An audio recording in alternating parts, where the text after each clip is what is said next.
Oh, big game tonight in South Philadelphia with the Sixers. 6-seeded Sixers hosting the 8-seeded Miami Heat.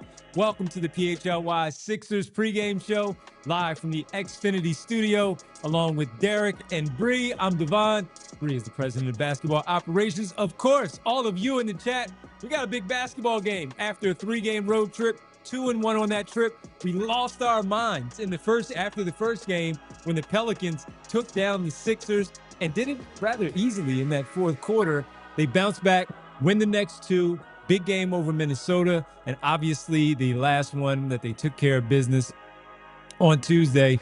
Good stuff from the Sixers, where they are right now. 1.5 games up on the Miami Heat, and they lost the first matchup earlier in the season. 3-game season series. They need to tie this one up tonight. We're talking about it all. We are presented by Bet365, whatever the moment's never ordinary at Bet365. So we'll get to our picks a little bit later. We'll get to the starters and let you know who's in, who's out as we go along. And we got to talk about VJ Edgecombe, as that we mentioned the big three and what they did in their last win, handling their business over the Indiana Pacers. That big three, certainly with Paul George out, he has elevated his game after the All-Star break. But let's begin as we start to talk about this basketball game, because Derek, this is a big one. Right now, the Philadelphia 76ers, as we sit here today, currently on their 2-game winning streak, which we're all happy about after that unnecessary loss, 32-26. The Miami Heat, 31-28. The Sixers have 24 games remaining on the season. As I mentioned, they lost to the Miami Heat earlier in the year. This is game number 2. Game 3 will be played in March, I believe, and that is in Miami. So tonight, not just because of the split of the season series, of course, but that is important because of what separates these two teams right now. You get this one, you move 2.5 games up on them because of the head-to-head matchup. But Derek, this is a big one. The Toronto Raptors lost last night to the San Antonio Spurs. They are idle tonight. So, really important game here on February 26th, hosting this Miami Heat team. No, it really is. And look, I know there's still, a good month and a half left of the regular season, but like you mentioned, they've already lost one to the Heat. If you lose this one, you will not have the tiebreaker. And, you desperately want to avoid that play-in spot. You want to finish with a top 6 record at all costs in the Eastern Conference. So this is going to be a huge one. And this is a Miami team that, can be dangerous. And, they have some injury news that we will get to soon, but they're a team that, they're playing good basketball. They just won 3 of their last 4 of their last 6. They are a team that I think has exceeded almost everyone's expectations coming into the season. And if you are not playing well, and if you are not, we saw... And obviously, a lot of it is colored by the fact that Joel Embiid was in and out of the lineup, missed those 4 games. This team is capable of putting up a stinker on almost any night. So you have to go out there. You've got to play well. This is a Miami team that's a really good defensive squad, as they are almost every year under Spoelstra. This is a Miami squad that will get up and run up and down the court. They're a fast-paced team. You have got to take care of the basketball, win the possession battle, and really lock in defensively. No, you really do. And just the fact that they have such a big front court, they have so many pieces where we always give credit to Eric Spoelstra and the type of coach that he and the type of work that he does, no matter who's on the roster. Tyler Hero hasn't played a lot of this season, but you get an all-star level season out of Norm Powell. That was kind of already on the horizon after what we saw last year, and talking about him on the brink of his first All-Star appearance with the Clippers a season ago. But I already know about Bam Adebayo, Davion Mitchell, and what he's been doing at the point guard position. And just up and down that lineup, Pelly Larson, where, and Jaime Jaquez, he'll have a good 2 weeks, and then you kind of forget about him for 1 week. But it's the coaching. Yep. That is what their system, their style, and what they do that really keeps them in the mix all season long. And you don't want to get clipped by this team, because this is one of those teams that, let's just say that both of you kind of elevate yourselves up into that 4 or 5 area, and the tiebreaker goes to the Miami Heat, and you're starting a 7-game series. You might feel good, but wouldn't you want to start that in Philadelphia instead of in Miami? So that's where it's important. And just to go back to that first game that we mentioned where the Sixers did, in fact, lose to the Miami Heat. They lost to the Heat on November 23rd, which was a Sunday, here in Philadelphia, 127-117. Maxey had 27 in that game. Andre Drummond, that was when he was on a tear. He had 24 rebounds in that game. You remember that when Andre Drummond did? And Trendon Watford had 7 assists on that night. But Norm Powell, 32. Khalil Ware, 16 and 8, if you remember. And as you pointed out, while Drummond was playing really well, you didn't have Joel Embiid. So you lose by 10 in that one.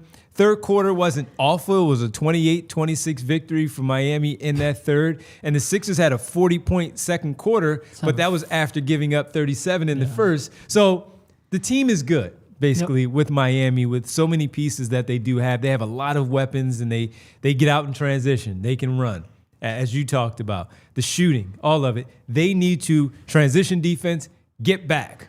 They make sure they have to rebound because players like Pelly Larson and all these other Jaime Jaquez, those offensive rebounds they're available, they will floorboard those. Yes. So you have to attention to detail tonight against this Miami team. No, and that really is it. Like, they will not beat themselves. Like, they do not foul. They put you at the line, the 5th fewest among all teams. They will not give you extra possessions. They are the 6th best defensive rebounding team in the league, and they take care of the basketball. They are 4th best at protecting the basketball. So you add all of that up, and look, there's not an abundance of talent, at least not talent that you would expect for a top 6 type team, but they don't make mistakes, and Spo gets the best of his guys almost every year. Like, whether it's a role player, and look, we were on the wrong end of this with Josh Richardson a couple years ago when he was running their offense and looked like a competent sort of guy who could do that, and then he got here and things didn't exactly turn out the way you wanted.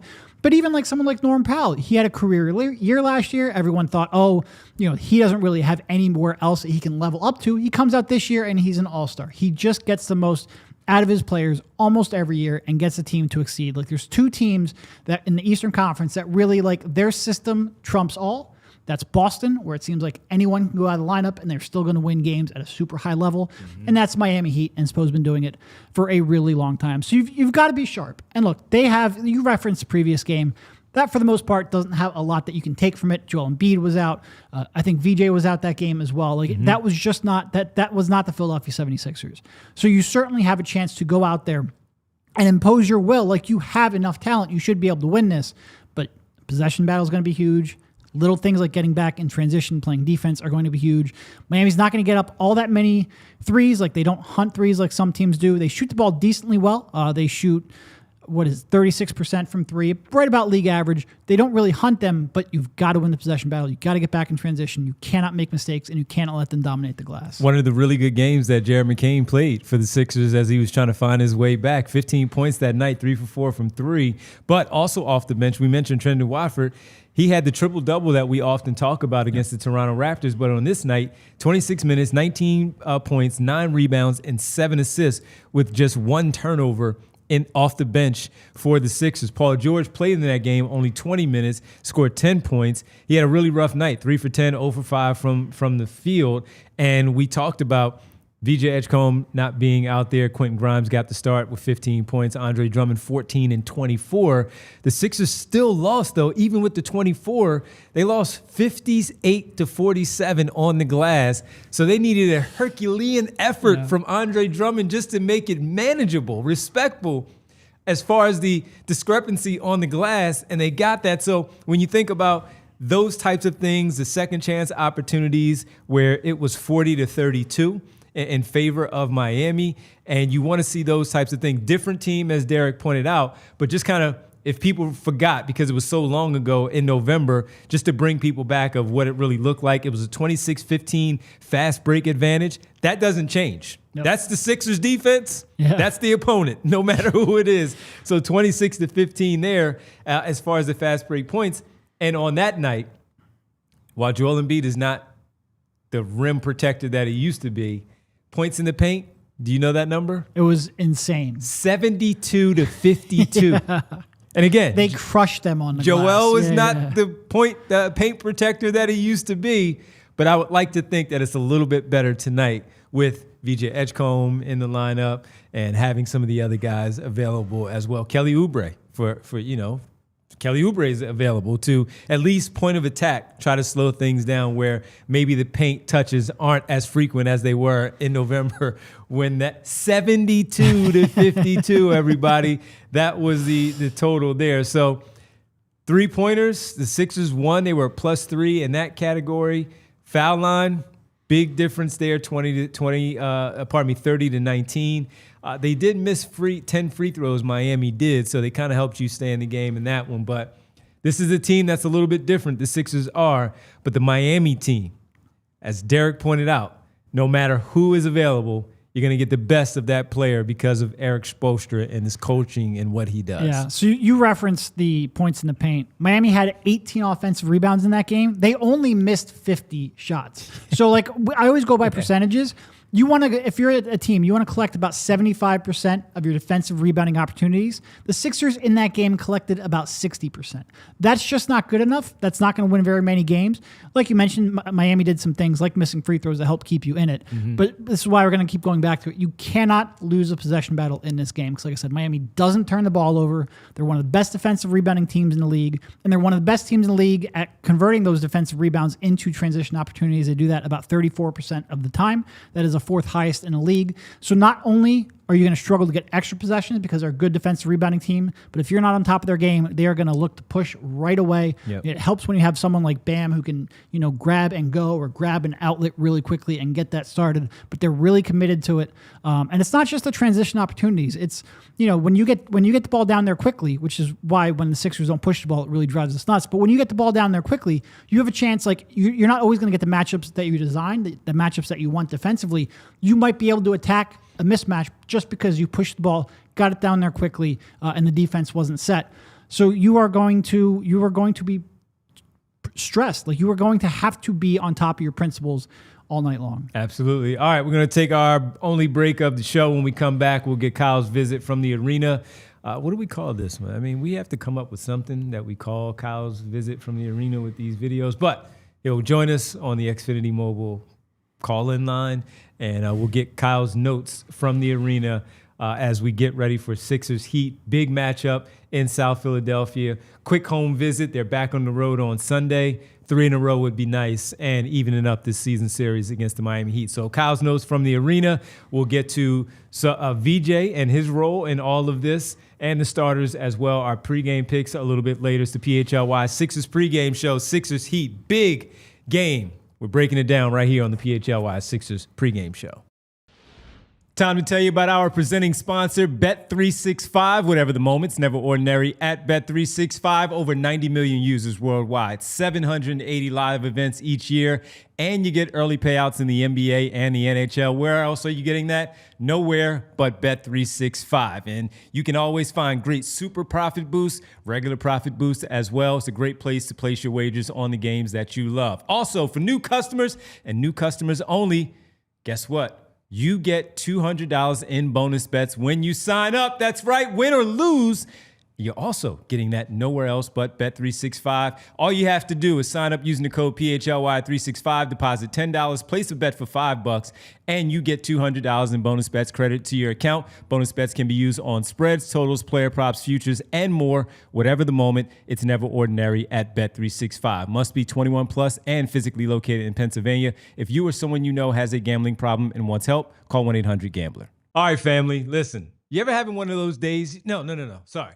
Those weeks like we do here, 4 games a week, food is a priority, it's our fuel, and we forget to pack certain things.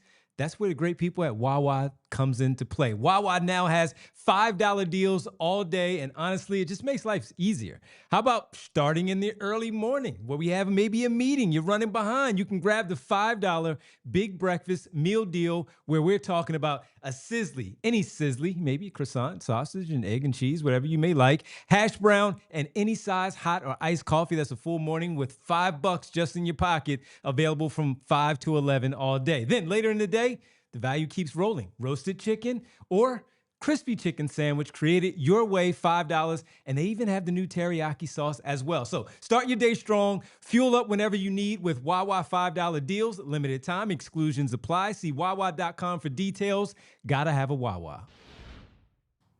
Back here with you on the PHLY Sixers pregame show. Derek, Devon, Bree, all of you, thanks for hanging out with us as we get ready for Sixers Heat from the Xfinity Mobile Arena. And that's where we're going to head to right now with the Kyle Neubeck Notes. Do we just call this the Neubeck Notes, Bree? Is that what we just go with that? The Neubeck Notes for the pregame live from the arena. Let's see what Kyle has to say to give us some updates on who's in, who's out. Let's check in with Kyle. Sixers Heat going to look a lot different than it did in November. Part of the reason VJ Edgecombe's going to play this time. He was not available for the first meeting between the two teams. The Heat media were really interested talking to Nick Nurse tonight about the progress that he's seen. Something we've seen in recent games. We'll see if we see it tonight, assuming that Joel Embiid plays. How aggressive is VJ Edgecombe going to be? He's really figured out the right line over the games coming out of the All-Star break. Played pretty level, which I think is good for a rookie, right? I think he's had some little ups and downs, but not nearly as many as you might expect for a young guy. So he's, I think he's continuing to play solidly. Seems as of late, he's adding a little bit more offense to his game, which is good. Taking the ball and taking a few more chances and making some really good moves at the offensive end, which I think is what we like to see and what we're going to need. In record-keeping news, Tyrese Maxey very, very close to passing Allen Iverson for the all-time Sixers three-point record. Nick Nurse said before the game he wants him to hunt threes even more. This has been a theme, talked about it all season, and he even said shots that seem like they're difficult shots, because they're not putting stress on Tyrese, are the type of looks he wants to see more of from his backcourt stuff. Well, I just feel like the dribble up one in transition is so difficult to guard, and let me say this right, requires maybe the least amount of effort, right? Come up the floor, and I just feel like if you can get teams to have to pick you up that high, that's just immediately going to help your offense and create space for everybody. Yeah. This one is for the season tiebreaker. If Miami wins, the Sixers keep the season series alive tonight. It'll set it up for a pivotal third game later in the season. We'll see what happens. Pretty important one here tonight in Southfield. Neubeck's Notes, live from the arena on the Xfinity Mobile call-in line. Kyle Neubeck breaking it down for us.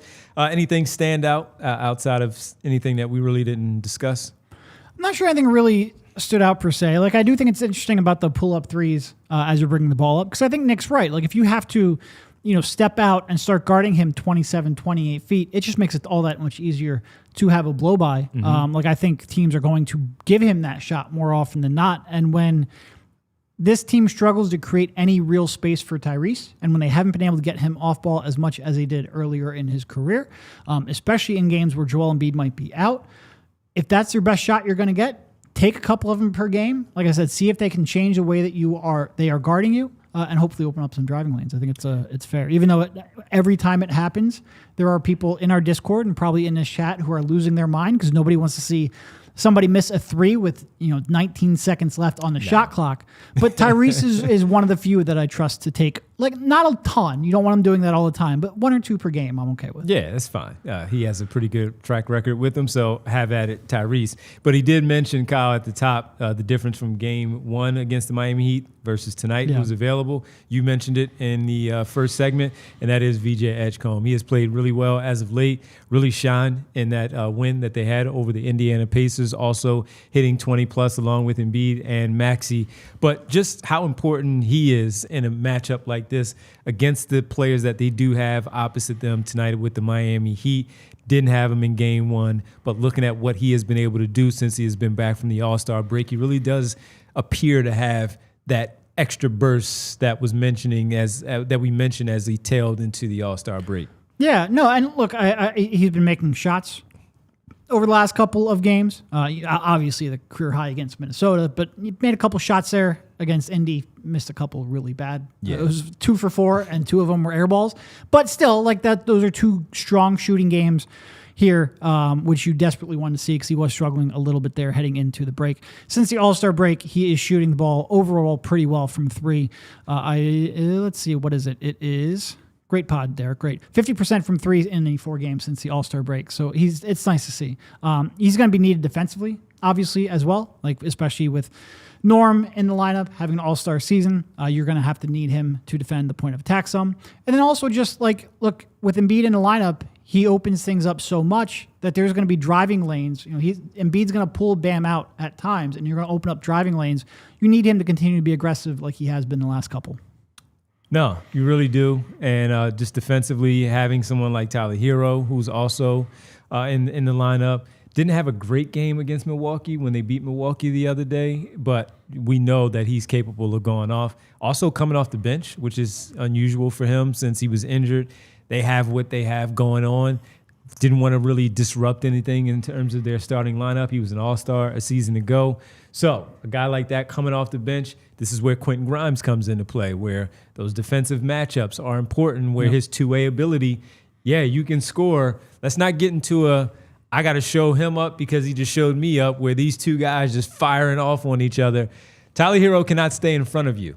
Yeah, no. You can stay in front of Tyler Hero, though, and make sure defending, going over the top of the screens, because we all know his ability to shoot the basketball is really important. But VJ Edgecombe is going to be, as always, he's going to be a key factor in what they do tonight.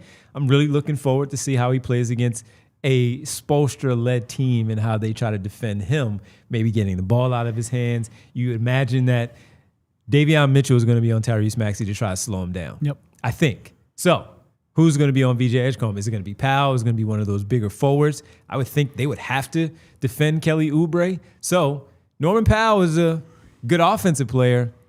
He's not all that interested all the time in defense. So this is where VJ Edgecombe and his ability to put the ball on the floor, remain poised, and show just how ahead of his time he is as a ball handler, not turning the ball over at a high clip, as we talked about, where he had about 4 or 5 in the one game where he turned the ball over. Continue to do that, but also helping on the glass. As we mentioned with that big number of 58 to 47 on the glass, those offensive rebounds where it was huge for Miami in game 1. He attacks the glass and attacks those baskets. When we go get him, Rick, when we would talk about him, one thing we don't have to worry about with VJ Edgecombe is he doesn't watch. He attacks the rebound, whether it's offensively, but more importantly, defensively, and getting there and cleaning up any of those opportunities that are available for the Sixers. So I would like to see him also just get in there and get that work done. Yep. No, and you mentioned it. Like, even though Miami is a good defensive squad and well coached, and they stick to their principles, they're going to have someone on the perimeter that's exploitable more often than not. And you really need VJ to be aggressive, to be confident, and to take the most of those opportunities. And if you do that, you're going to have a chance. Yep. All right, let's get to the starters tonight to see exactly who's in the lineup for the Sixers and the Miami Heat, with Joel Embiid back in black. Man, they're running these jerseys out there, giving the fans what they want. Tyrese Maxey, VJ Edgecombe, Kelly Oubre, Dominic Barlow, and Joel Embiid. So it is the normal 5 for the Philadelphia 76ers. The normal during the Paul George suspension. Yeah. So the normal 5 for the month and a half that he's out. And for the Miami Heat opposite the Sixers tonight, let's see what we have here for the Miami Heat. They're going with Davion Mitchell, Norman Powell, Andrew Wiggins, quietly having a nice season for the Miami Heat. Is that Pelly Larson? Yeah, Pelly Larson and Bam Adebayo for the Miami Heat. So not many surprises there outside of the fact that we talk about Tyler Hero not in the starting lineup. Khalil Ware is coming off the bench. So when you look at these matchups there, nothing really changed. So is there any Jaime Jaquez coming off the bench, Tyler Hero coming off the bench, Khalil Ware coming off? That's a pretty solid 3 for the Miami Heat coming in for Eric Spoelstra. Yes. No, they definitely have some depth for sure. Yeah. Yep. Absolutely. So not much going on there. So just go out there and win this basketball game. The Sixers, though, we talked a lot about the Miami Heat. They can beat up on this team, though. Oh, and the Sixers can beat up on themselves too. They can. Like the Sixers, we've said this time and time again. The Sixers can play up to any level of competition. They can play down to any level of competition. And they control their destiny as much as just about any mid-pack team does. The variance between their good games and their bad games is striking. It causes all of us on this panel to lose our minds at times. It causes the fans certainly to lose your minds at times. And it makes it really tough to predict what you're going to get, which it'll be interesting to see what you guys literally predict in this next segment. But, like I said, it is nice to have the big fella back. Like, he stabilizes a lot. He makes this collection of misfit starters, especially the Oubre Barlow front court viable. And he gives you a chance because, look, we talked a lot about extra possessions. We talked a lot about defending in transition. Kyle brought it up the other day. One of the best ways to stop a transition attack is to put the ball in the basket and make them inbound it from the baseline. So, yeah, it is Miami, I just don't think has a great way to match up against him either. So he has a chance to equalize a lot of Miami's strengths. But, you know, they could play great. They could be awful. I have no idea. Yep. No idea. They really could. Really could. All right. So let's go to Bree's betting pick. Let's get to the Bet365 picks tonight. Presented by Bet365. Whatever the moment, it's never ordinary at Bet365. Use code PHLY365 to sign up. All right. Let's see what we have here. Bree has Embiid for 10-plus boards tonight at plus 160. He just missed it, I think, against Indiana because he didn't have to play as much. So he just missed it in the win over the Indiana Pacers. I went with, and that's a plus 160 for Bree. I went with Tyrese Maxey to break the record tonight. 4 plus 3s. You know I was putting that one in there for the picks. And Andrew Wiggins to get 5-plus boards. He's been rebounding really well, helping them out on the glass. That's a plus 260. So if you like those and you want to maybe combine those and make a, one ticket at Bet365 tonight on Bet365, you get a 30% profit boost only at Bet365. So you put those three together and you get a 30% profit boost on any wager that you have. If you're a new customer and you have been kind of dragging your feet and you want to sign up, use code PHLY365. New customers get $200 in bonus bets, win or lose on your first bet. What you do have to do is deposit 10, place a bet for 5, and you get $200 credited to your account in bonus bets at Bet365. So, tail responsibly, must be 21 plus, physically located in Pennsylvania. If you or someone you know has a gambling problem and wants help, call 1-800-GAMBLER. All right, before we say goodbye, and let's tell you about 2 quick NBA league news and notes that just happened during the show since we've been sitting here. And these 2 news and notes are, number 1, Taj Gibson has another job, everybody. The Memphis Grizzlies are bringing in Taj Gibson for the remainder of the season. He's 40. Why? I don't know. Tom Thibodeau is not coaching the Memphis Grizzlies. I don't know. I mean, look, you don't have Jaren Jackson, and Edie has not been playing. I really don't. I can't think of. They traded away Jack Landale. You can tell me why they need big man depth. I get that. That's not what I'm whying.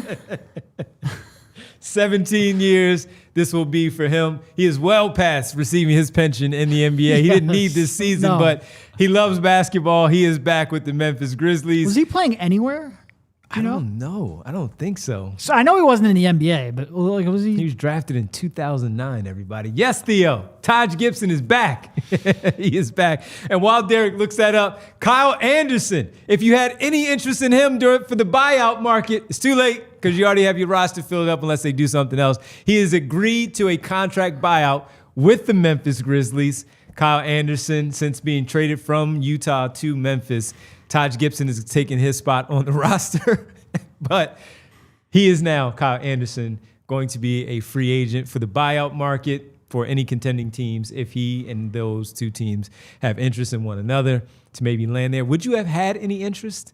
A couple years ago, yeah. I like Slow-Mo a lot as a role player who could come in there and make pretty good decisions. He went from slow-mo to like really slow-mo, super slow-mo. And you already have one on your roster. Yes. Yeah. You cannot go Trendon Watford and slow-mo on the same roster. I agree. Yeah. I just looked it up. Taj Gibson, and unless it's just not in the database that I'm checking, he was not playing professional basketball this year. Just staying in shape. I hope so. Just staying in shape. But he's always been a good locker room guy. He's a great guy. He's just there's that. 40 years old. I know. Go get it, Taj. Go get it, Taj. All right, that'll do it for us, everybody. Make sure you join us 10 minutes after the game goes final right here on the post-game show.